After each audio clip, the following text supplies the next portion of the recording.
Well, what I'll do is I'll give you my cell phone. Have you, are you part of the CAFO and like the Cooking Art or any of that? Yeah, that's going to be an incredible resource. Yeah, yeah, that's going to be amazing. Yeah.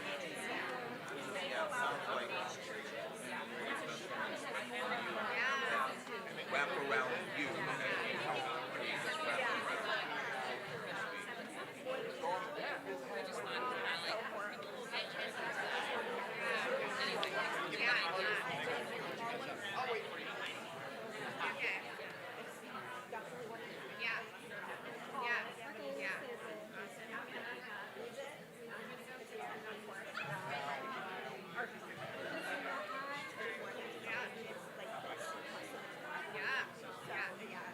Yeah, I'm coming into a ministry. I lead 40 care communities and 18 on our waiting list. And I'm like, Yeah, so even doing that. yeah, Need to figure this out. have a club to get your Yeah, so I'm on the app actually. Have you been on the CAFO app? It has Italy Day. So all my data can just, Okay, so is she here?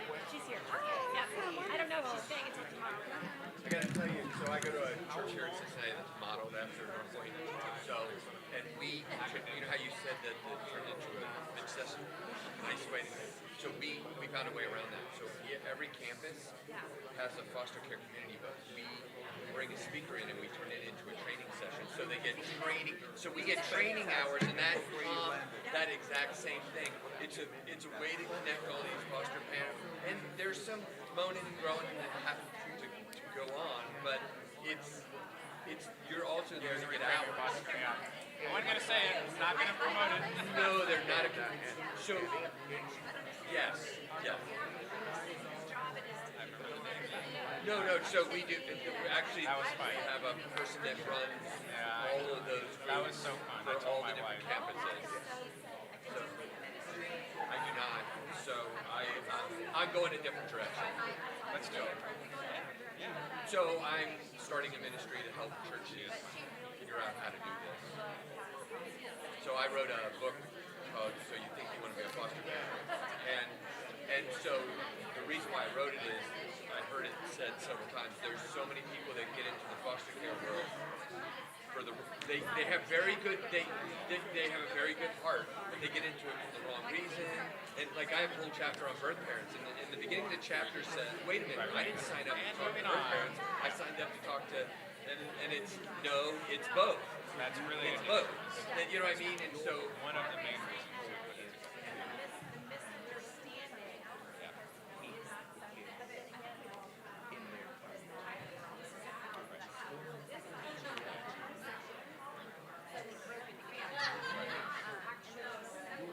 correct.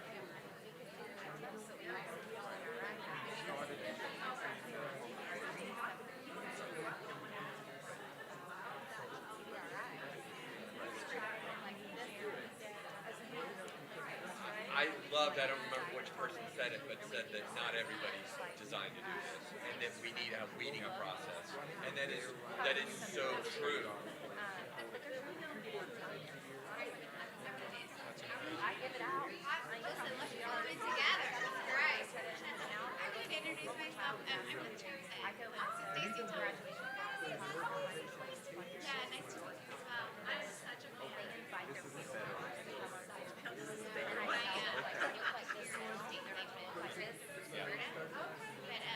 I've actually started a ministry in my church. That's 6 years.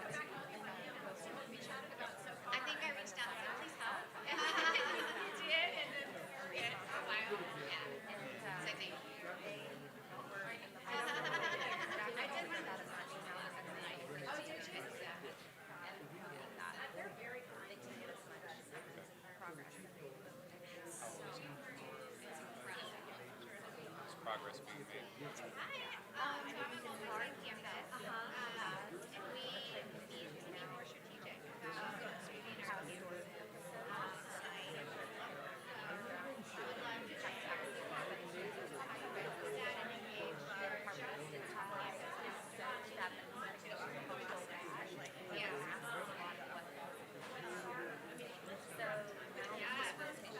Yeah.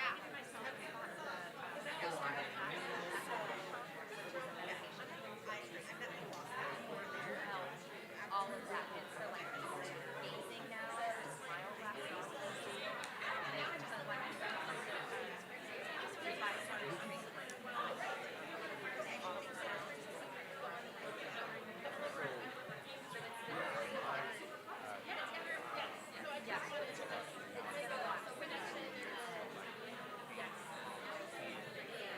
and you know, he was you have an opportunity to talk to her much, but she's one of the most beautiful people I've ever met. Like through her foster care and adoption journey, she came in after I did and I just had who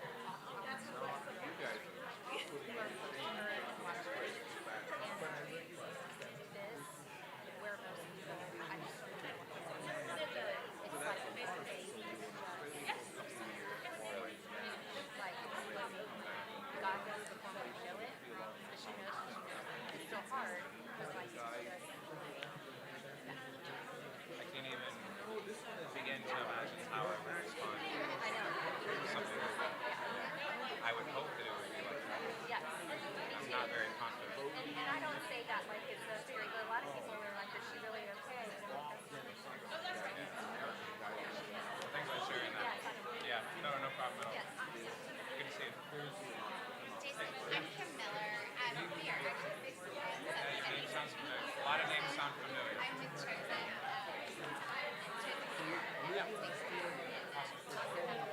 And where's that? So Indianapolis, Okay.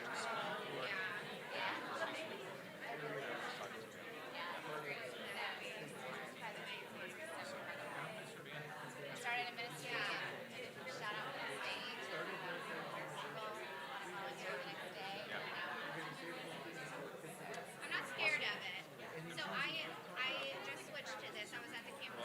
Anyway, And so that's why I'm like, I have to stay. I've been at the campus before. Now I'm using it. enjoy. Yeah, you too. But it's like, Hey, yeah, no problem. Are you from Florida too? Okay. oh my god, crap. Oh, yeah. Yes, yes. Yeah, really good to meet you. So, yeah, I'm like, man, like, I have this relationship with that campus. Awesome. How do I do it? You know? So, Well, that'd be great. what's our first Awesome. name? Thank you. D-A-N. Yeah, we're really enjoying getting to learn more about her family and how we can borrow from the model collective impact. I'm excited about yes,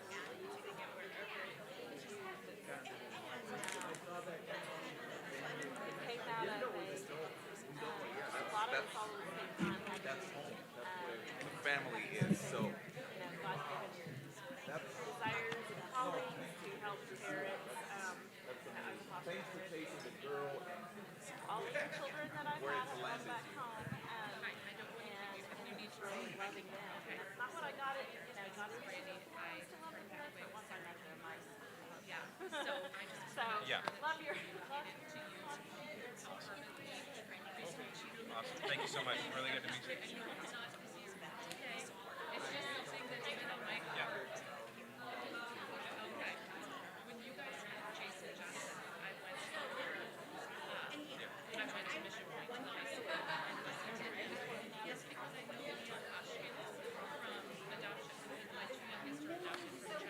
This is more of a focus with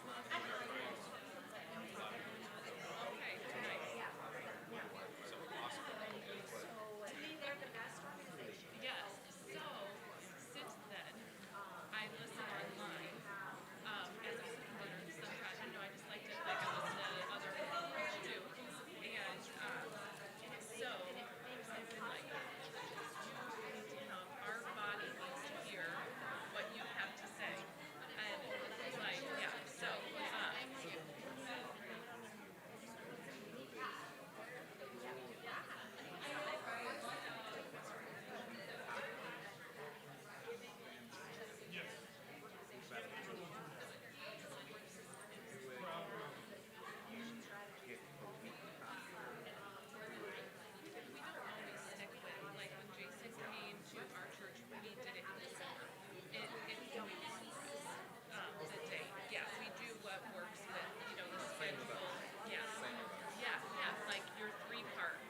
says right. I mean, COVID kind of stalled it a little bit.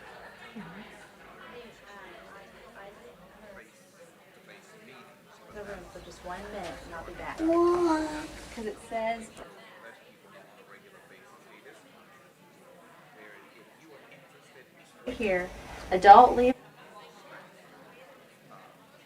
invite you to come. This is this where you're engaging this, you know. So I know that becomes kind of the perpetual monthly reminder that this matters.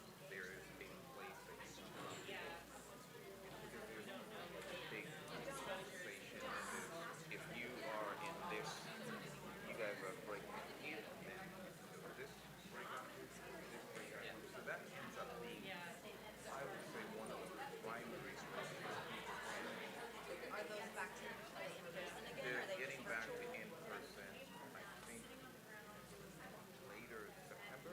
Okay. And you do them every month? Yeah. And it's a general info session on next steps? Or is it targeted? You said it's targeted?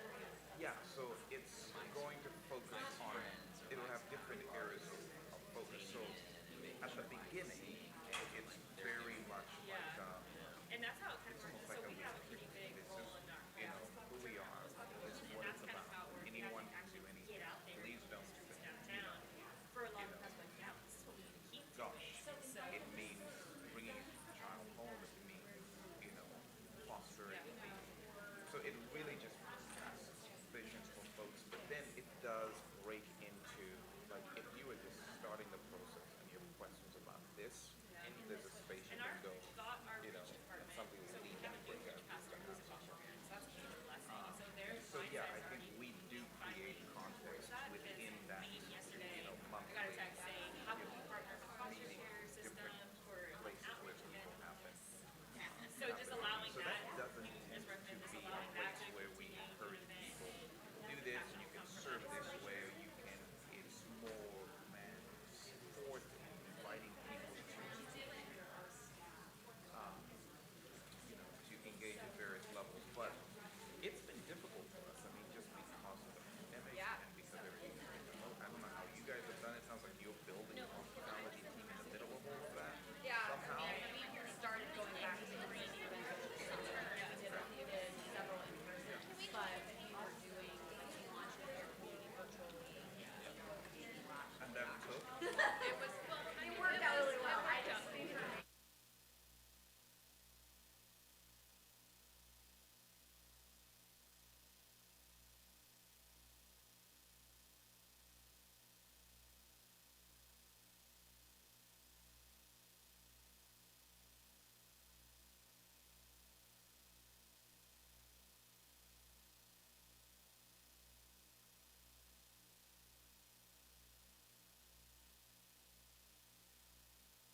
Check, check, check.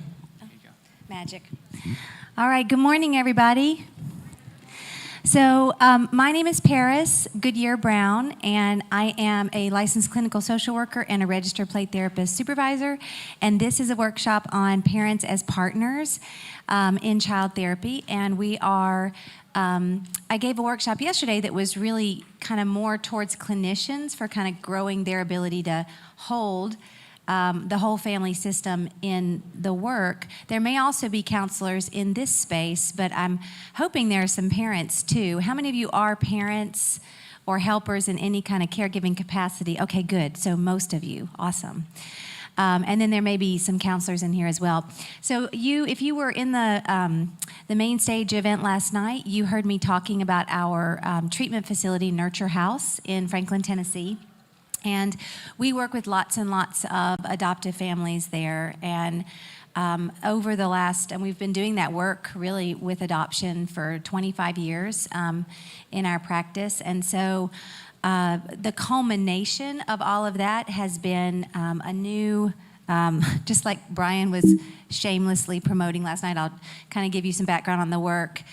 We have a model called trauma play that we use with all sorts of trauma with kids and families, but it was geared for children with complex trauma histories. And so children who come from hard places, children who've experienced physical abuse, sexual abuse, neglect, and maltreatment of all kinds. When we're training clinicians, and I imagine you guys have had this experience in your own homes, there are a couple of models, ways of working with traumatized kids in the field that, I don't know, can kind of make it feel like if you have a safe enough home and you are a good enough parent, then at some point your child will just kind of tell their story. They will bring coherence to their story, and it will be kind of done. It'll be integrated, and they'll feel better. And that's not what we find at Nurture House. We find that children who have been hurt tell their stories in glimpses and snapshots along the way.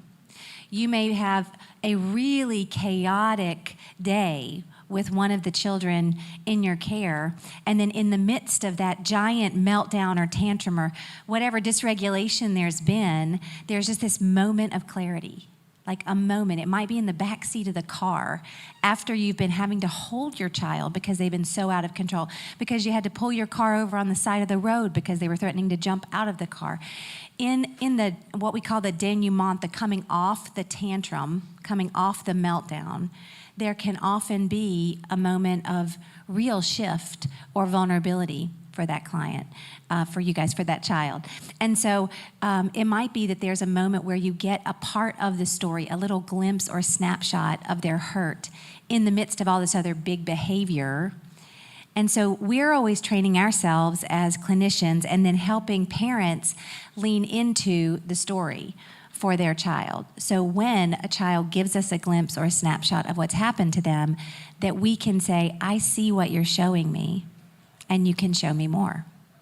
I'm safe for that. I see what you're showing me, and you can show me more. And so there's a whole lot of skill sets involved in that, and I love working with parents.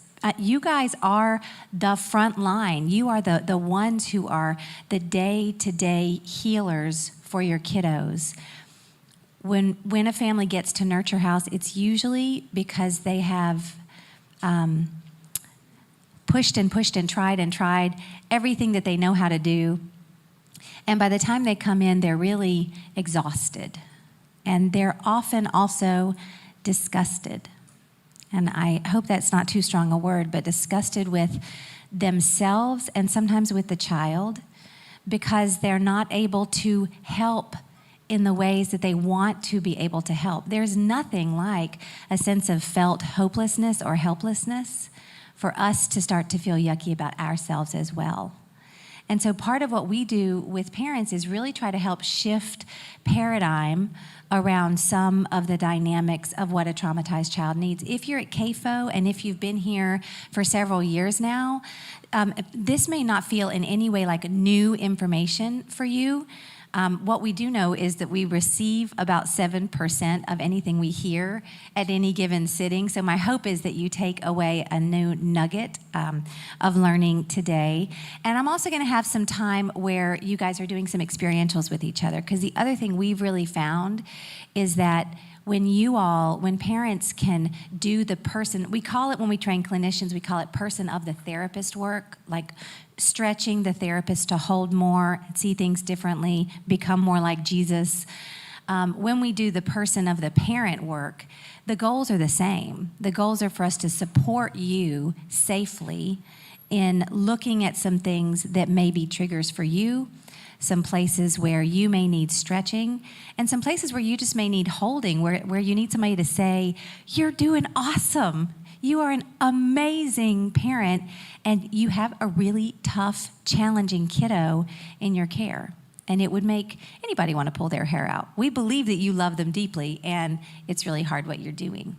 So there's a whole component of this work that's the parents as partners piece, and that's what we're going to be looking at today.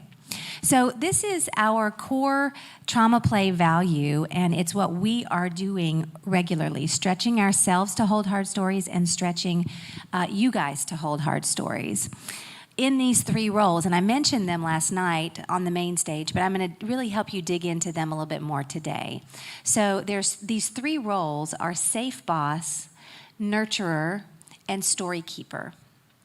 And as we're going to look together, you'll see that those three parts of our role as parents for children from hard places really also line up with the way that our little ones' brains develop. And if our little ones missed things, and they're not little anymore, maybe they're 16, 17 and in your home, but they didn't get those thousands and thousands of repetitions of need meeting when they were little, then you may feel kind of in this crazy making place sometimes, like I have this kid who can make 105 on their math test, but they can also roll around in a 2-year-old tantrum on the floor.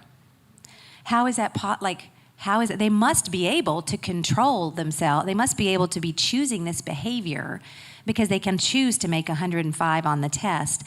But at the times when the child is making the 105, their lower brainstem is regulated, their emotional brain is regulated, and they have their whole cognitive abilities, their whole neocortex available to do the math.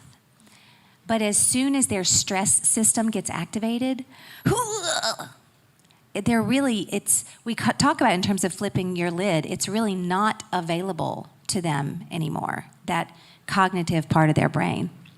So we talk about it as the cascade of care. If you're not in community already, and I hope you are, and you probably are if you're at CAFO, but if you're not in community with other parents who are going through hard things, and someone who can mentor you. It might be a therapist person, it might be a mom or a dad, a grandparent of the kiddos in your care, it might be a pastor person or a neighbor across the street, but someone who can come around you and put arms around you, that being with you, we call the cascade of care. And so we want to put, as clinicians, arms around parents and give you what you need. There's a mantra that I really love that says you can only give what you've received.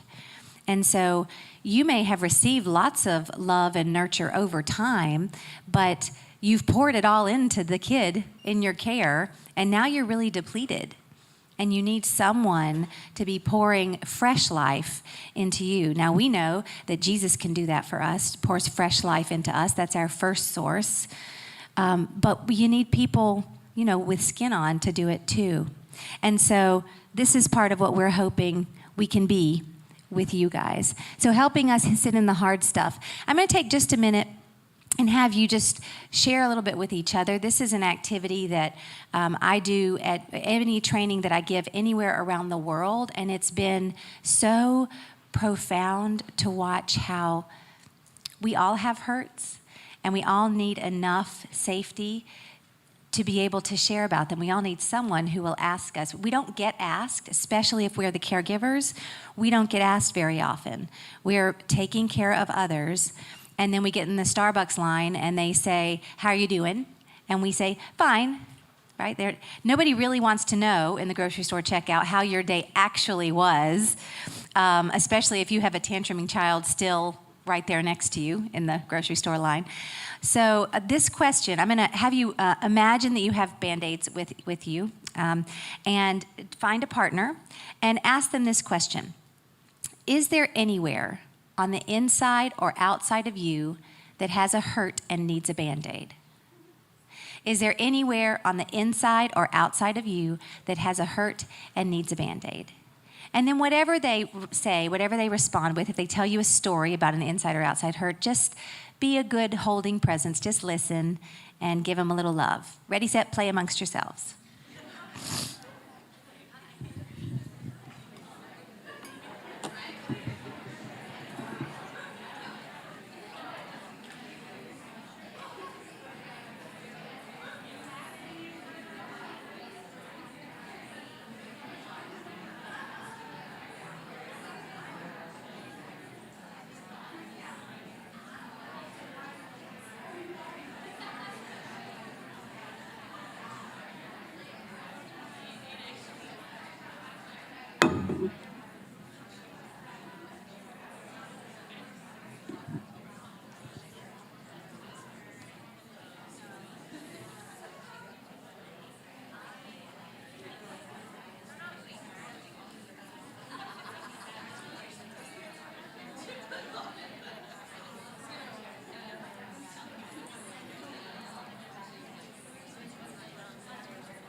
All right. If you guys can wrap up your conversations.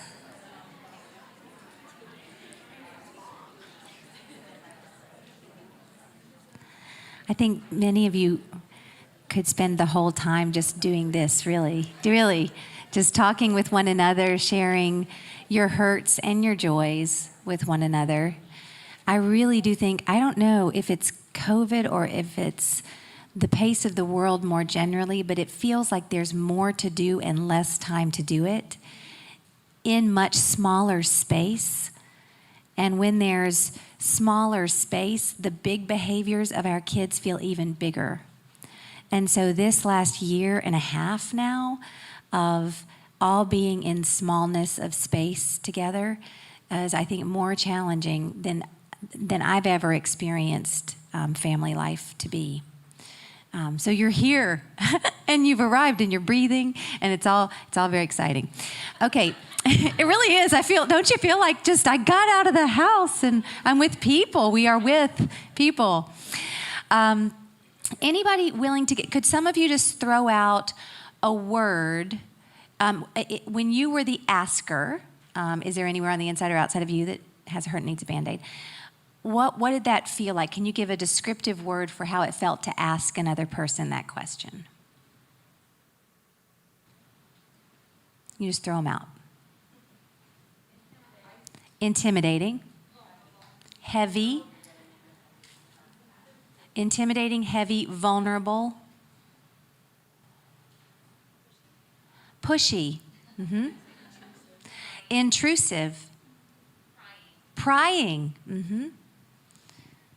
And how did it feel to be asked the question? Relieved. You want? We're ready to give it to somebody. Yeah. Yeah. Relieved. Seen. Are you sure? Oh, that's so good. Are you sure? Are you sure you want to know? Yeah. Do you mean what you're asking me? Are you a big enough, safe enough holder for me to really tell you? Mm-hmm. And that is exactly the experience of our vulnerable children. We must, and this is especially true for clinicians, but it's true for foster and adoptive parents as well, we must earn the right to speak into the lives of our kids. We must earn the right to the privilege, really, of having them share with us, share their vulnerabilities with us.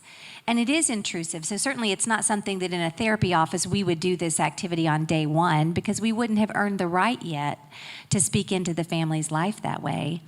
Having said that, I have gone into families' homes with whole big boxes of Band-Aids, and we keep at Nurture House every kind of Band-Aid you could imagine, like police caution tape Band-Aids, which even teenagers will take, and underwear-shaped Band-Aids and mustache-shaped Band-Aids, and just ridiculous, all sorts of things. But we want to have a nonverbal way to say to kids, we believe there are hurts that we can't see, and we want to do what we can to help with them. So I take this basket of Band-Aids into, I'm thinking of one family in specific. They have 2 or 3 adoptive children, and they all sat in a circle, and this was the very first day, and I had just brought that as a backup if we got through everything else I wanted, but the kids dove right into the Band-Aids, and I had them do this exercise, and I was there for an hour and a half, and they were doing just this for the hour and a half that I was there. And not just the children, but the parents had Band-Aid after Band-Aid in different places on their bodies before the work was done that day. And that was just sort of like assessment, starting to get a sense of what's needed there.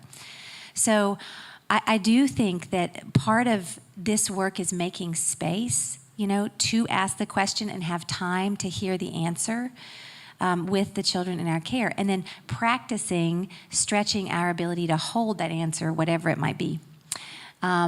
So we talked about this a little bit last night too, the idea that the work that we do as parents to stretch ourselves that work has to be both left and right hemisphere. Parents come into treatment often really good at talking, but they may or may not have really accessed their own right brain ways of knowing. And you guys have a lot of wisdom stored in your right brain.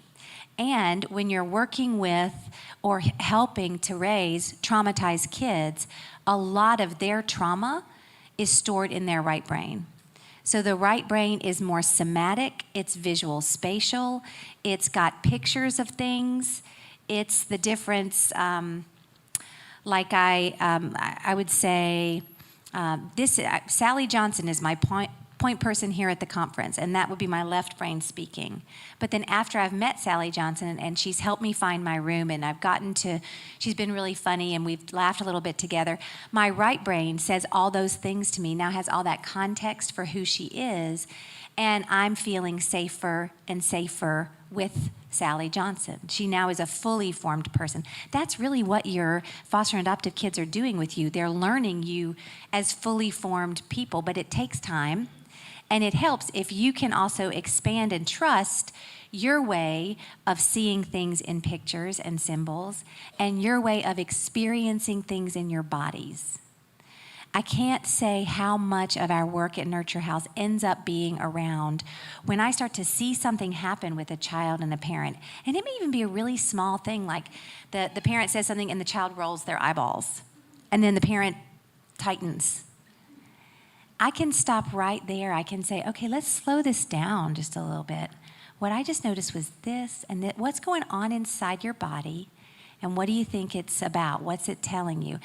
And it's a wonderful way for you, especially if you have a safe other in your life, a spouse or a good friend, or other parents you're partnering with, to be able to do this with each other and say, what is it right now that's being triggered in you? Because the thing is, we respond to each other's stress patterns over and over again, and we're not conscious of doing it. So our children really do feel a neuroception of safety from us when we are feeling safe and we are grounded, and when we are upset and anxious and tense. Our children, there are these wonderful things called mirror neurons, I'll talk about them a little bit later, that set us up for being able to really deeply feel what the other person is feeling. This is why in lots of the divorce situations that I work with, and Nurture House has kind of two main emphasis. One is trauma, abuse, attachment, adoption, all those things. The other is high conflict divorce, nasty, just really knock down, drag out stuff. That's really bad. And the parents will say, we're not saying bad things about each other. We're not. It's in the court order that we're not supposed to say bad things about each other, so we don't. And both the mom and the dad will both be trumpeting that. They don't have to, is the thing, right? They don't have to at all. Your kids know if you go into a room with someone who you don't feel safe with, your body will begin to tell your child that person is not safe. So you and your child attune together. You regulate together. And the more we can work on helping you become better regulators of self, you can be better co-regulators of your children. So this triune brain idea I showed you several times last night, so I'm not going to spend a lot of time on it. But this idea that there's the brainstem is for regulation, the midbrain is for connection, and then the top of your brain that is highly underdeveloped when we're born as human babies is for executive function, is for thinking about things and learning about things. And so you can see in here all these icons. They're in the Parents as Partners in Child Therapy book. In that book, which is written for clinicians, but if you're a parent in the room and you are the kind of parent who likes to do education, reading, learning on your own, there's about 50 handouts in that book that a therapist could sit down with you and work you through, but they're also available for you to do yourself. And so this would be one example of a handout that kind of lets you would first kind of take it in and then begin to think, what do I already do in my home that's regulating for the child? What do I do that's connecting for the child? And how do I help to build their thinking brain? And honestly, especially in COVID, when we were doing a lot of telehealth, we would show this graphic of the brain, and then we'd make like a schedule for the day, because parents and kids were spending 16 hours a day awake in their homes together, working in cycles of what are we going to do to regulate? We're going to have breakfast. What are we going to do to connect? We're going to snuggle and read a book. What are we going to do for thinking? They're going to do a puzzle on the floor next to me. Then we start all over again. What are we going to do to regulate next? We're going to have some water together, or make some hot tea together. Or regulation isn't just eating and drinking, it's also meeting the sensory needs. So kids may need to go ride their bike outside. And those time frames that you're moving children through regulation, connection, and thinking, learning activities, those time frames might be 15 minutes each. If you have a 2, 3, 4-year-old, they don't have an attention span that's much longer than that. Or if it's a teenager, you might have 2-hour chunks, right? where you guys are baking brownies together and then sitting down to eat them. And then you're playing a game or you're going on a drive in the country. At COVID times, I know for our family, it was one of the things that we could do was in our own car, go for a long drive. And so much conversation can happen at a time like that. And then they could do whatever their school learning was for 2 hours. So what do you do in your home to offer these rhythms of brain development bottom up for the children in your care? It would be well worth spending some time thinking about. What I'll actually do with families too is, and I'll show you later, there's a bottom-up board game that we will sometimes play. We make a schedule on the board game. But we keep jars. We ask families to get 3 different jars, one that's for regulating, one that's for connecting, and one that's for learning. And the kids get sticky notepads and they can write down every kind of activity in that category. And put it in the jar, the regulation jar, so that as you go through the day, it's not the same rut of a pattern all the time. There's a whole bunch of activities you can choose from for the day. And those are just some really practical ways to structure for kids. The other way we talk about brain development when we're working with parents is if you think about the brain like tall grass, you walk over it once, it bounces back. You walk over it again and again and again, it actually lays down the pathway, right? It lays. So that's what we're trying to do with the child who has a big behavior. And the big behavior might be an externalizing behavior like kicking or throwing things or biting, or it could be a more internalized kind of underground thing like sneaking or lying. There might be dissociative behavior that you're seeing in your child. When parents come in, they'll often say, I want him to stop lying. That is his goal. That's the parent's goal. I want them to stop lying. If that child is a child who has just come home from an institutional setting and that child is 10, they've spent the first 10 years of their life in an institution, lying served them really, really, really well. I'm thinking of one family in particular where the 10-year-old could tell me at least 5 different reasons why she lied and what it got her. She'd get extra, she'd get other people's desserts if she took the blame. So she lied to take the blame sometimes because she would get extra resources if she did that. She would lie to avoid punishment. If you were caught in a lie, you would get switched on your hands with a stick until they bled. And she was caught in a lie twice. So she got really, really, really good at lying. And she's now been home with her adoptive family for about 9 months. And her adoptive parents are it's hard. They're so frustrated because she's lying. And it's difficult for them to shift their paradigm. When I'm talking to the mom about it, she says, I know that was the way it was in the orphanage, but she's here now. And she's been here now and safe with me for 9 months. There is no reason for her to continue to lie. And I'll tell you, the part of the shifts that we try to help families make at Nurture House is when a parent comes in and says, I want the treatment goal to be, I want them to stop lying. I immediately lean into that and say, and so what will it mean if she doesn't?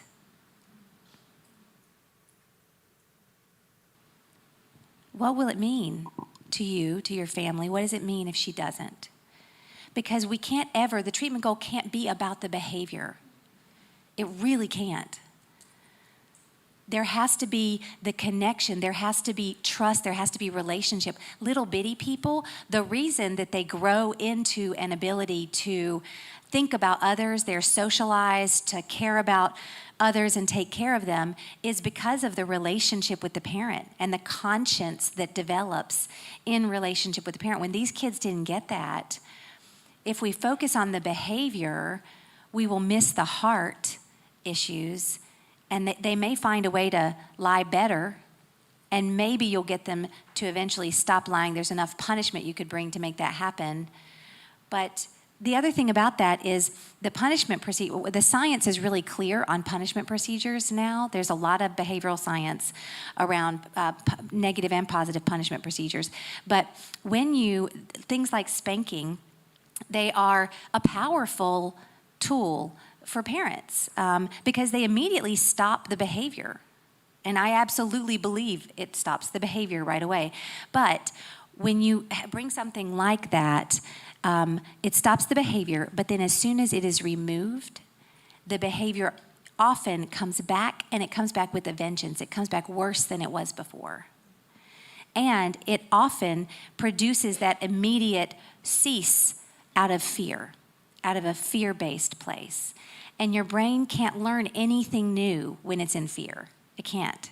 And so, if you think about for yourself, when you are in a high state of alarm, your thinking brain is not available. So we work to help parents set goals for their kids that are helping to lay down the new neural wiring. So instead of not stopping lying, we would frame it as helping him risk telling the truth to you more often. Do you feel the difference even in the way that opens our hearts as the caregivers? Like, it's a risk for this child. It's a terrifying risk for this child to tell you the truth. And so that's the treatment goal that we're working on. And that becomes not a child goal, it becomes a with goal. It's a parent-child goal in the relationship. Okay, so we also talk about the amygdala with kids and their parents. And the amygdala, I didn't talk about it last night, but it's an almond-shaped cluster of cells in the midbrain. So if you put your thumb right in here, and it is sort of the seat of somatosensory memories as they relate to heightened emotional experiences. So it's kind of a mouthful, but what it means is if you've had a super joyful moment in your life, like the day your baby was put in your arms for the first time, or the day you got married, then you may have crystal clear sense memories of that event, like the smell of your baby's head or the taste of the wedding cake. If that is true of the things that bring us joy, it is doubly true of the things that terrify us. So we pull in reminders of the things that were if somebody comes punching you in the face, the first time it hurts terribly, the second time a fist comes and you move out of the way, right? Our brains are meant to constantly scan the environment for signs of danger and get out of the way whenever we can. The thing is that the amygdala is also a pretty sloppy processor, and especially for traumatized kids, things that they were exposed to early or that they had to do early, they now may misperceive your responses. They may over-perceive your responses based on their early history. So we share this with parents and kids together. We'll take a little Marine or an Army guy, and we'll say, let's pretend like this guy is in Iraq. And his job in Iraq is to take care of the tanks. So he's out there one day, and he's working on the engine of the tank, and he hears gunshots, bang, bang, and he drops to the ground. He doesn't even think about it, he just drops. And his heart's racing and his body's tense, and he stays there, frozen, until the gunshots have ended. And then he checks himself and he's safe, he didn't get hurt. The next day, he and a buddy are both working on the tank engine together. And again, gunshots, bang, bang, and they both drop to the ground. His buddy doesn't drop quite as fast as him, he gets a little bit hurt, but our guy's safe because he dropped so fast. And that happens day after day after day in Iraq for a year's tour of duty. And then he gets to come home to Nashville, Tennessee, and he is out at the Opry Mills Mall doing some Christmas shopping, and he's laden down with packages, walking in the parking lot, and he hears a car door slam, bang, what's he gonna do? And 5-year-olds, if you tell the story with the right props and the right animation in your voice, 5-year-olds will say, he's gonna drop to the ground. Right? They get it. We don't say to kids, your brain becomes habituated to the trauma stimuli. We don't do that, but we can give permission for you guys and for your children to have idiosyncratic, quirky ways of responding to situations that are not what you'd expect from other children in their response patterns. The amygdala alarm is really important that way. We talked about this last night, so I won't spend a lot of time on it, but I do want us to begin to look at this idea of safe bossed here. So from tumult to trust, when a little one comes to you and already has a dysregulated brainstem, part of what you're doing first is laying down enough safety in the home and in the way you do routine and schedule and all those things for that child's brain to even begin to regulate. And that requires you being able to give some room for maybe more activity or difference, hyperkinetic needs of a kid. I was talking to a mom on the way here who her child has significant sensory seeking needs, wants to be snuggled up next to her, wants to lots of squeezy hugs from her, and she's not a toucher. I mean, that's what she said, I'm not a toucher. And so we'll begin to work on how do we stretch that capacity for her. How do we also get this child a little bit more that doesn't necessarily have to be all her, but how do we stretch that capacity in her as well? So we want to give them room, but we also need to set really good, strong boundaries, right? And the more we know what our boundaries are, the easier they are to set calmly and kindly. When you can just say, and this is when you have to be safe boss, and I think about safe boss. These were the slides from last night. Let me show you this is what I wanted to get to. The elephant, the safe boss. I think about the safe boss like an elephant or really like a mama gorilla. If you've ever seen the mama gorilla at the zoo, she gets all hunkered down and she's just chewing her cud and she's enormous and she's powerful, but she is settled. She is really, really grounded. And so her babies are jumping all over her and nothing can faze her unless there's real danger, and then she can get big and powerful. So when I'm having chaos happen around me, I picture a mama gorilla, and then I try to hunker myself down to be that. So the other part of setting these kind of boundaries, if you're being safe boss, is, and I can feel myself cringing inside at some of what I used to say to